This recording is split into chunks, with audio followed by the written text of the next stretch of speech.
did they chart? The data shows who played what part. Was a note changed? Was an alert displayed? The audit trail knows, while memories can fade. So whether you're a lawyer, nurse, or sleuth, pull up a seat, we'll search for the truth. Every click leaves a clue in the fray. This is what the chart won't say.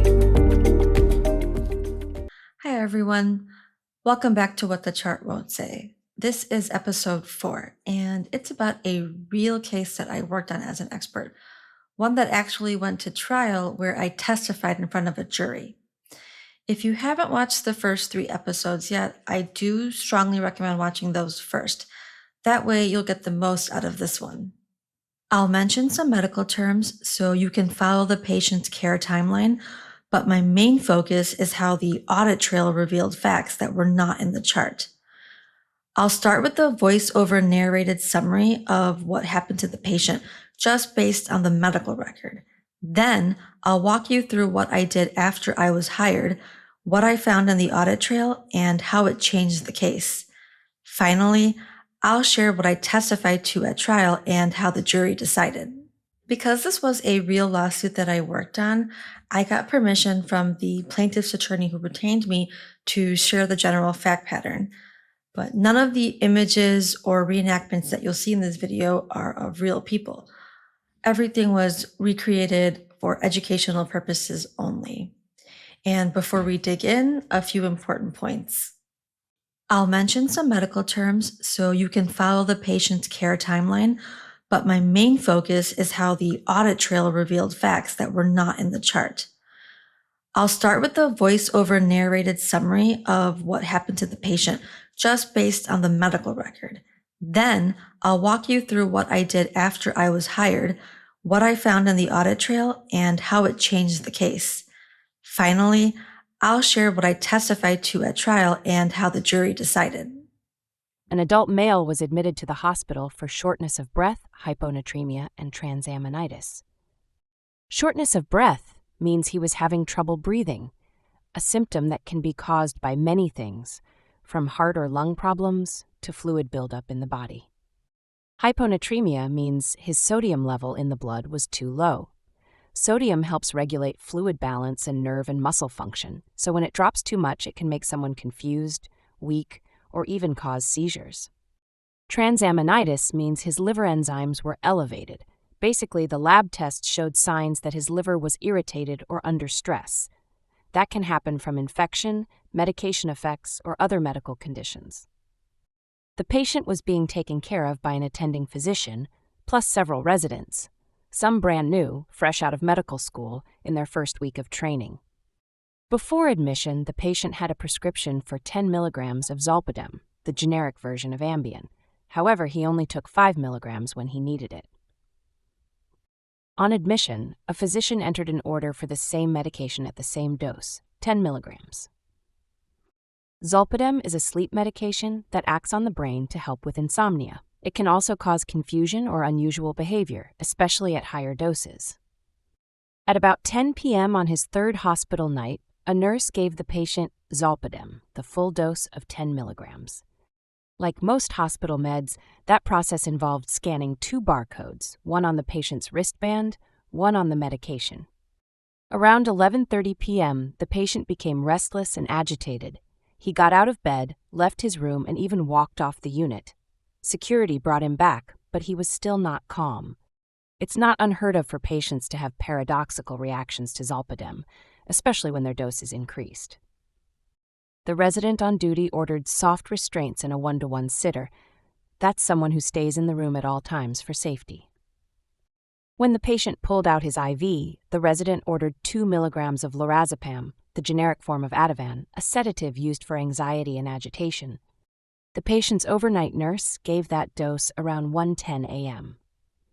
A short while later, the resident escalated to hard restraints. Between about 12:30 a.m. and 4:30 a.m., no notes were created to document what was happening. The records showed another 2 milligrams of lorazepam ordered around 2 a.m. and again around 3 a.m. Each administration was given by the nurse about 15 minutes after the order was entered by a resident. So roughly 1:15, 2:15, and 3:15 a.m., 3 doses totaling 6 milligrams in just over 2 hours.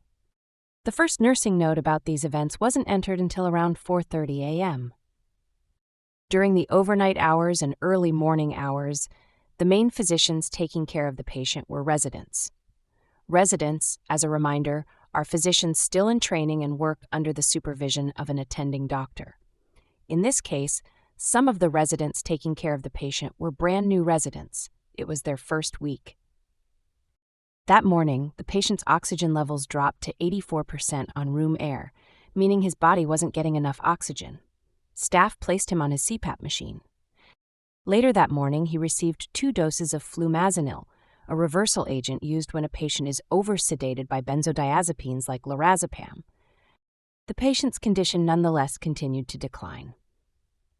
By early evening, around 5:30 or 6 p.m., the patient became unresponsive and was transferred to the ICU. He survived and remained in the hospital for over 3 weeks, but unfortunately suffered serious permanent neurological injury based on his medical records in the years after discharge to present. Some of his discharge diagnoses included cardiac arrest, specifically a systole with about 10 minutes of downtime, and post-anoxic brain injury with myoclonus. Cardiac arrest means his heart stopped beating effectively. A systole is when the heart shows a flat line, no electrical activity at all. PEA, or pulseless electrical activity, means the monitor still shows an electrical rhythm, but the heart isn't actually pumping blood. He had about 10 minutes of downtime, which means 10 minutes before his heart started working again. Post-anoxic brain injury means his brain was damaged from lack of oxygen during that time, and myoclonus refers to the involuntary jerking or twitching movements that can happen afterward when the brain has been injured. I was hired by the plaintiff's attorney to review and analyze the EMR audit trail in this case. And in this case, the hospital used the Epic EMR system. If you looked at the medical records, there were no notes or narrative summaries that were contemporaneously created or charted between 12:30 in the morning and 4:30 in the morning, which is when those 3 doses of lorazepam were given to the patient. So my client wanted me to review the audit trail, focusing on those 3 hours or 4 hours roughly, where there wasn't any documentation created, and they wanted to know more about what happened and who was in the chart doing what. EMR audit trail analysis. Key findings. At about 2:15 a.m., when the nurse scanned the patient's barcode and medication barcode before administering the second dose of 2 milligrams lorazepam, the EMR system, Epic, displayed a best practice advisory warning to the nurse. A best practice advisory, or BPA, is a type of clinical decision support tool in Epic. It's designed to alert clinicians to potential issues, such as duplicate meds, allergies, or abnormal labs. In Epic audit trails, every BPA has a unique ID number. This audit trail did not show what the warning said. It only showed that a warning was displayed right after the nurse scanned the patient's barcode and the medication package. Through a subsequent discovery request, an image of the BPA warning displayed to the nurse was produced. Although the actual image and warning language cannot be shown due to a protective order. The warning language was similar to this. This medication may be scheduled too close to a previous dose. Please check the administration history to confirm that the timing is appropriate. 40 seconds after that alert was displayed, the nurse dismissed the warning and charted the administration of 2 milligrams lorazepam. The same thing happened about an hour later, as the nurse was about to administer the third dose of 2 milligrams of lorazepam. This time, the nurse dismissed the BPA 12 seconds after it was displayed and documented giving the third dose to the patient. Even before I saw the image of the BPA and the warning text for it, I knew it was about lorazepam just based on the audit trail alone, even though the audit trail didn't explicitly say so. How did I know that? Well, that's because every BPA has its own unique ID number. So in this case, the BPAs that were triggered, the audit trail shows, the BPA number. It's a number that has not appeared before at all. It's a new BPA, and the trigger was scanning the barcode for the patient and the medication. And when the nurse did that, not the first time, only the second and third time a new BPA popped up, I knew that it was somehow related to the lorazepam, even though I didn't know, what it said. But certainly that led to my recommendation to my clients to get a picture of that warning that the nurse saw to see what did it say and what did she do in response. In addition to the BPA information, the audit trail was also useful just for seeing who was in the chart doing what and when. For example, one of the residents later on wrote a note saying that she had contacted the attending during the care at issue, so during the overnight or early morning hours. But the attending testified that no one had contacted him. And when I opened up the audit trail, I saw that indeed the attending was not in the audit trail at all during that time. Certainly not between 10 p.m. when the 10 milligrams of Ambien or the generic of Ambien was given, and not until after the patient was in the ICU. So after 6 p.m. the following day, that's when the attending returned to the patient's chart. So the data supported his testimony that he was not contacted. In addition to drafting the production request to get a color copy of the BPA that nurse saw, I also performed an EMR inspection. So that's where I go into the patient's live chart to review its contents with both plaintiff counsel and defense counsel observing.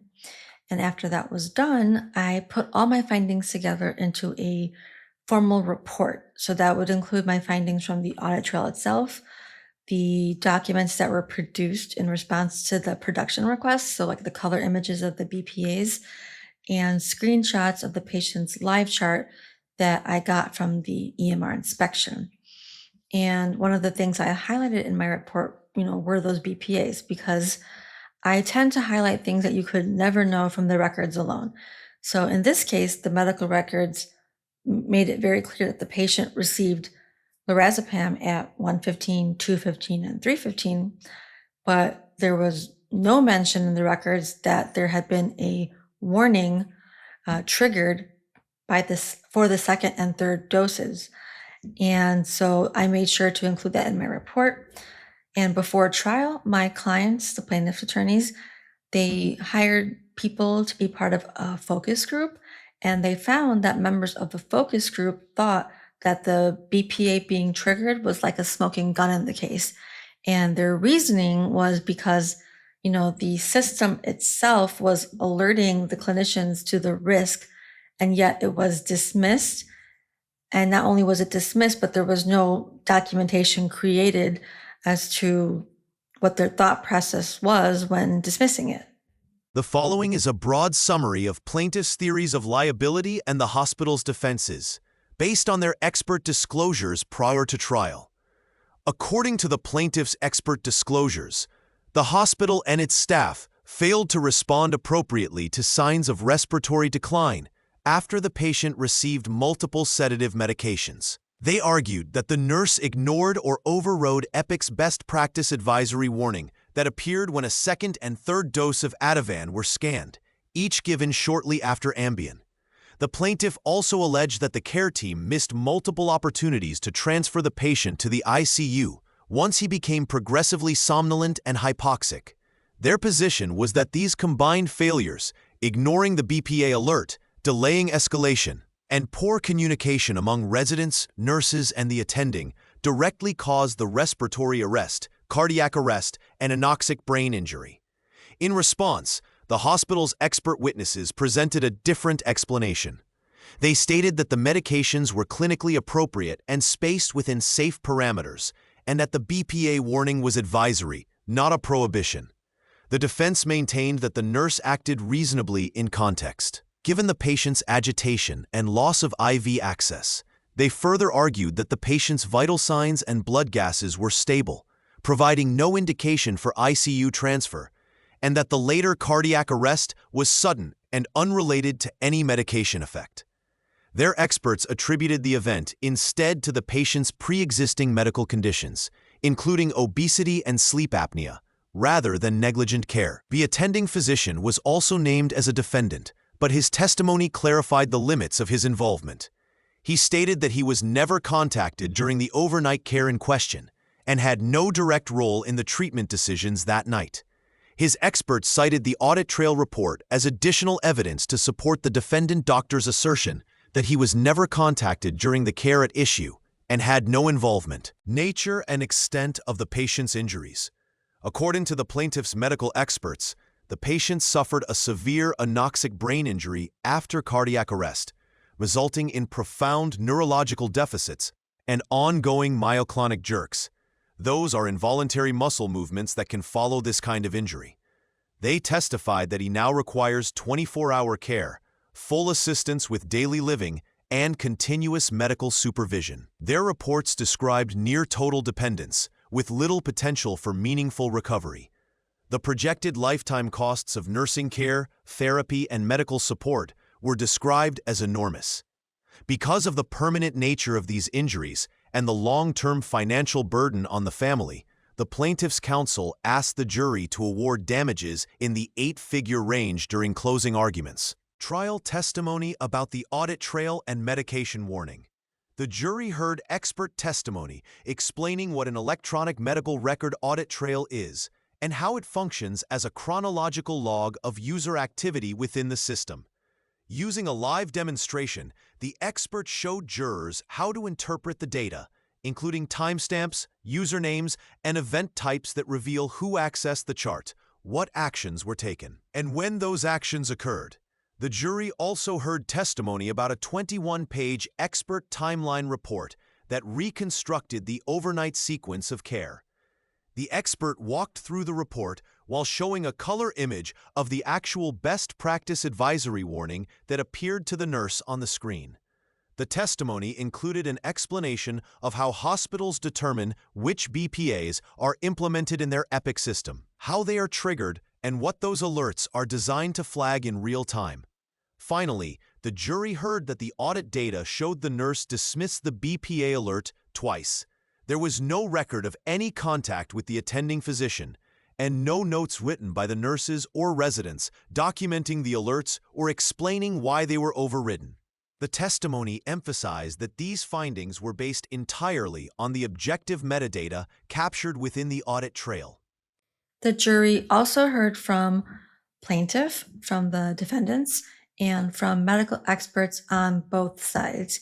And ultimately, the jury found in favor of the plaintiff and against the hospital, and they awarded plaintiff an 8-figure verdict. And for the attending physician, who was not in the chart at all during the care at issue, the jury found him not liable. Well, that wraps up this case. I hope you found it helpful. I hope you were able to see the importance of EMR audit trail analysis in medical malpractice cases, even if there's no suspicion of a modified or deleted note. If audit trails are new to you, I would love to hear your thoughts in the comments below. And if you'd like me to do additional case studies like this, let me know. I know that the material is really intense and I'm really intense, but I hope you still enjoyed it and learned something. So thanks for watching. And if you want to see more and be alerted when new videos pop up, go ahead and hit subscribe and the bell icon, and you'll be notified when new episodes pop up. See you soon. For professionals in the medical legal field who want to learn how to analyze EMR audit trails, this book was written for you. What the Chart Won't Say is a practical, step-by-step guide that explains how to read, interpret, and understand EMR audit trails in medical malpractice cases. It was created for attorneys, legal nurse consultants, risk managers, and medical professionals who need a clear and approachable introduction to this complex topic. In-person classes will also be offered in early 2026 in the Chicagoland area for those who want to expand their knowledge and apply these skills in practice. Instructions for purchasing the book and signing up for classes will be announced on November 1st.